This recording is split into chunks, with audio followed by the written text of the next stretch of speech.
back to One Hit Wonderland, where we take a look at bands and artists known for only one song.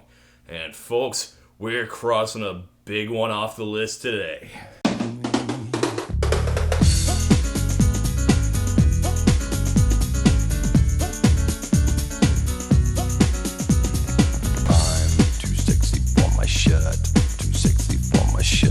I've resisted covering Right Said Fred on this show for a long time. Lately, I've been trying to cover more obscure one-hit wonders. Right Said Fred is, too obvious. This is like the exact type of thing you hear and go, yep, that's a one-hit wonder. And when you think of one-hit wonders, one of the first people you think of is usually Right Said Fred. On the catwalk. It's like, come on, I don't want this show to be that predictable. And besides, I already basically reviewed this a while back when I looked at LMFAO's inferior knockoff. Jesus, that was a long time ago. But I think it's time. I'm too sexy for your party. Too sexy for your party. No. It's time to finally get to Right Said Fred, seeing as they're having their big comeback, having co-written the #1 song in the country. Oh, look what you made me do. Look what you made me do. Okay, no, they didn't really. Taylor Swift just had to give them a writing credit because ever since Robin Thicke got sued, everyone's watching their back. I don't even really think it's that similar. I mean, if Taylor Swift has to give him a credit, Right Said Fred might want to think about suing other songs like My Humps, Du Hast.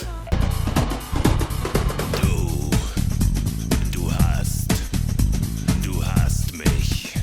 It's a really simple beat. It resembles a lot of things. I'm too sexy for my hat.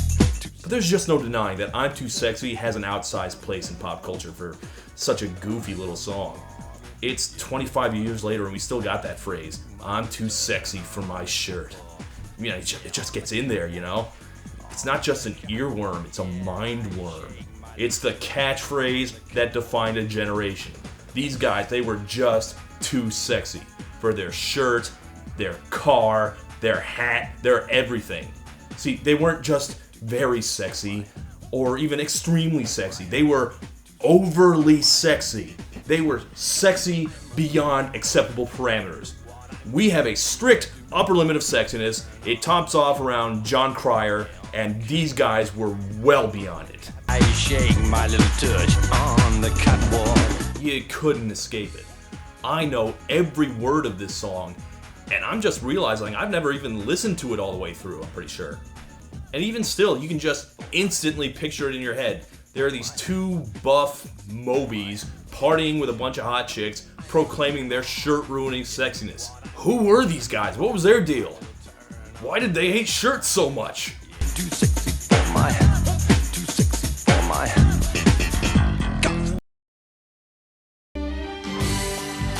Okay, the two guys are brothers, Richard and Fred Fairbrass. And there's a third guy, Rob Manzoli, he plays guitar. But he's not one of the bald guys, so who cares? Richard and Fred kicked around some bands in the 70s. Richard was a bass player for like Boy George and David Bowie. See, there he is. And they also had their own band on the side, Right Said Fred. It's named after a novelty single by British actor and future Doctor Who companion Bernard Cribbins. It's about three movers who can't move a piece of furniture because it's too heavy. Right said Fred, have to take the feet off to get them feet off, wouldn't take 'em out. Good old British comedy. So Fred said, let's have another cup of tea. I think, this tells you quite a bit about the kind of band Right Said Fred turned out to be. Think of them as, like, shirtless 90s Benny Hills. Anyway, they wrote this stupid rock song that Richard came up with while flexing in the mirror, and they got it to a music promoter who convinced them to turn it into a dance track. Let's get to that. Every so often, there comes along an idea. Could be any kind of idea. Sometimes just a phrase that is just so goddamn stupid that it can't help but take the world by storm. Pet rocks. Mutant Ninja Turtles. Where's the beef? And it's not like it's something you enjoy exactly. It's just that it's so perplexingly stupid that you can't stop thinking about it. It becomes like a splinter in your brain. What's going on here? What's the point of this? And no one can forget it, and suddenly it's a pop culture phenomenon. Well, anyway, that's my best guess for how this happened. I'm too sexy for my love, too sexy for my love, love's going to leave me. I'm too sexy for my shirt, too sexy for my shirt. I'm Too Sexy only reached number 2 in the UK in 1991, prevented by Bryan Adams' Reign of Terror, which affected several continents, it turns out. But I'm Too Sexy did go to number 1 in America a year later, as well as several other countries. You have no idea how big I'm Too Sexy was if you weren't there in 1992. I was a small child who didn't even really listen to music, and I knew it front to back. I'm too sexy for my shirt, too sexy for my pants, too sexy for my shoes. Steve. I'm too sexy for my cat, too sexy for my bugs. Thank you for that, Urkel. I'm a model. Trying to review it feels kind of pointless. It was barely a song to begin with, and at this point it's just a fact of life, like gravity or the color of the sky. So it's kind of hard to analyze. But first off, let's be clear. The song's a joke. It's not serious. It's a parody of egomaniac male models. Seems obvious, right? Well, I don't know that it was. It's one of those jokes that can be mistaken for sincere. If you go back to 1991, a romance novel cover model was one of the biggest celebrities in the world, and the biggest hits were by preening, dopey beefcakes like Rico Suave and Marky Mark. And plus, it was foreign. And I'm too sexy for Milan. Now, Right Said Fred are British, but I honestly thought they were German. I mean, with their voices that low, they just sound Teutonic. Plus, a whole lot of dance pop was coming from Germany at the time, so I can imagine people mistaking them for actual Euro trash. It's like Gangnam Style. It's meant to be funny, but it was already kind of what we thought those crazy foreigners were doing over there anyway. The brothers have said since that they didn't realize people would just assume they actually were a couple of gym queens. And for the record, he is allowed to say that Richard came out as bisexual early on, to the shock of no one. But even for the ridiculousness of early 90s Europop, I'm Too Sexy stands out for just straight not making any goddamn sense. It starts off okay. I'm too sexy for my shirt. Okay, I get that. His sexiness is so great that he can't help but take his shirt off. And for what it's worth, the guys that are so buff that they're always going shirtless, everyone hates you. Go away. I'm too sexy for Milan, New York, and Japan. And I get that too. He's more sexy than even the international centers of fashion can handle. And then the narrative starts to fall apart. I'm too sexy for my car, too sexy for my car, too sexy by far. Okay, are you saying you have a lame car, or does your car actually fall apart? Does it explode from pure sexiness? I'm too sexy for my hat, too sexy for my hat. What you think about that? Not much. Cannot say I have many thoughts about it at all. Too sexy for my love, too sexy for my love. Love's going to leave me. In fact, maybe we're interpreting this wrong. Maybe he's not bragging, maybe it's a curse. His life is being destroyed because nothing and no one can handle his sexiness. I'm too sexy for my cat, too sexy for my cat.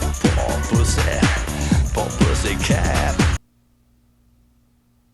Okay, what's going on there? I'm too sexy for my cat, You just like gyrating in front of your cat? poor pussy cat. Look, once this song hit, everyone was saying they were too sexy. It was like a pre-internet meme. You can essentially just plug whatever you want in there. Like me. I'm too sexy for my face. Too sexy for my face. Go faceless all over the place. I'm too sexy for a job. Too sexy for a real job. I make YouTube videos. And then it just stops. Too sexy for this song. I mean, really, they had to end it that way. If they had ended it any other way, it would have been a missed opportunity. But most of all, it's just fun. And admittedly, it's kind of a forced fun, but still, jolly old good time. Honestly, I liked that they were kind of a dance act with a rock edge. They were like a really doofy Pet Shop Boys. They just wanted to goof around and make silly music. So why couldn't they have another hit? Well, the reason the follow-up failed is obvious. Too sexy.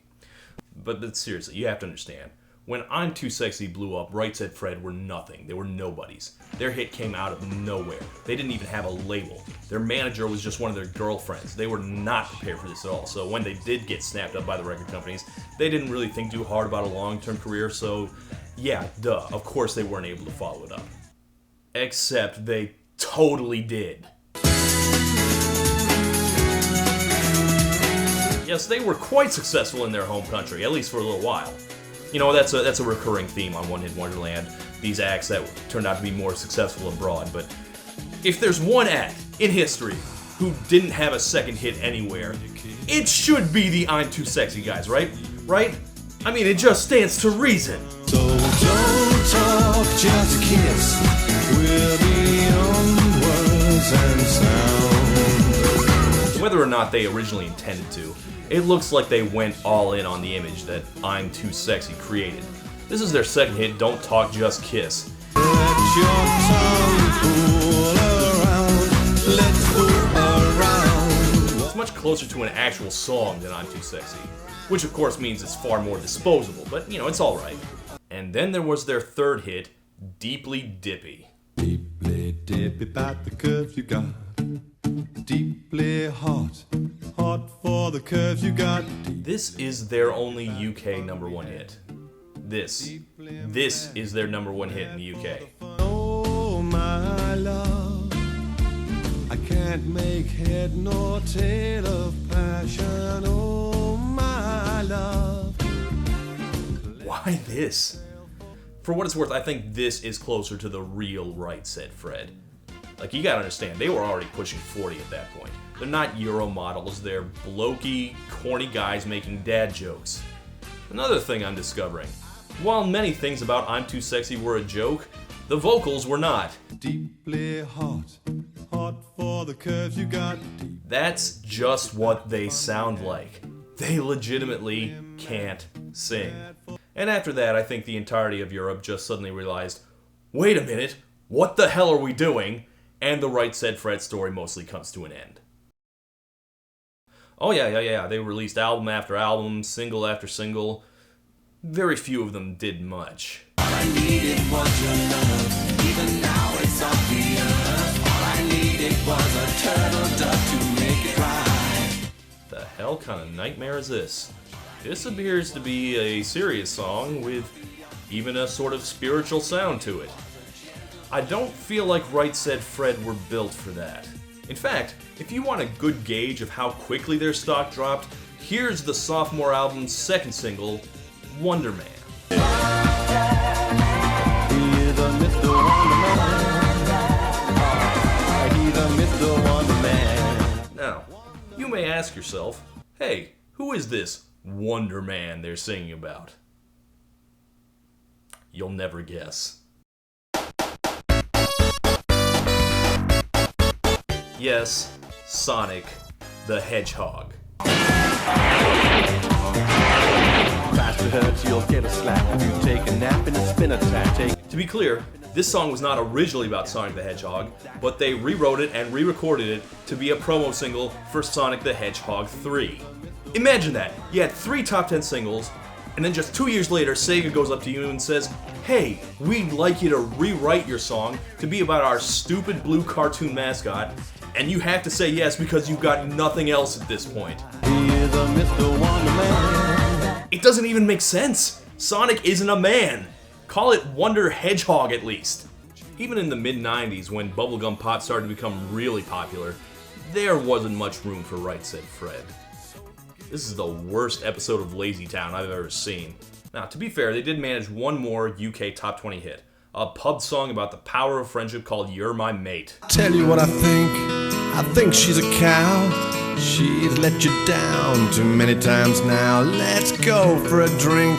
Bitch girlfriend dump you? Boyfriend being an ass? Why don't we go drink it off? Never a bad time for a song like that. 'Cause you're my mate, and I will stand by you. This was a couple years after Chumbawamba's Tub Thumping, by the way. So I can imagine them seeing that get popular and thinking they've got a path back into stardom. They also released a sports anthem that year that became popular in many countries.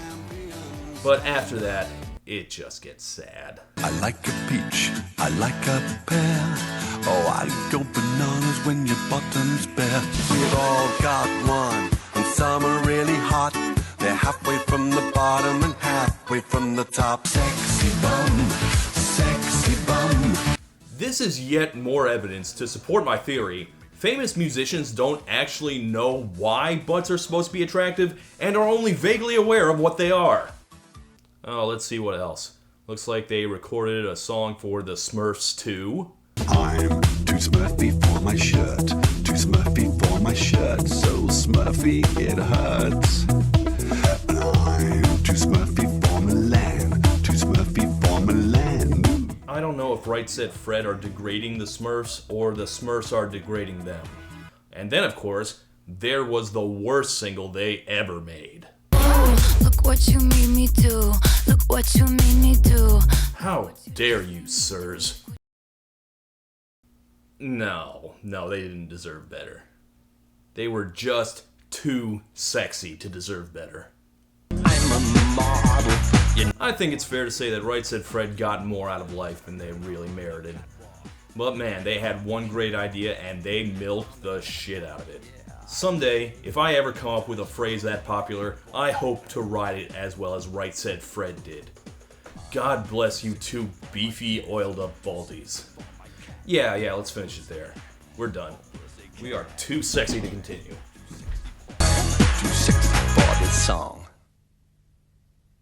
I'm too sexy for my shirt, too sexy for my shirt, so sexy it hurts.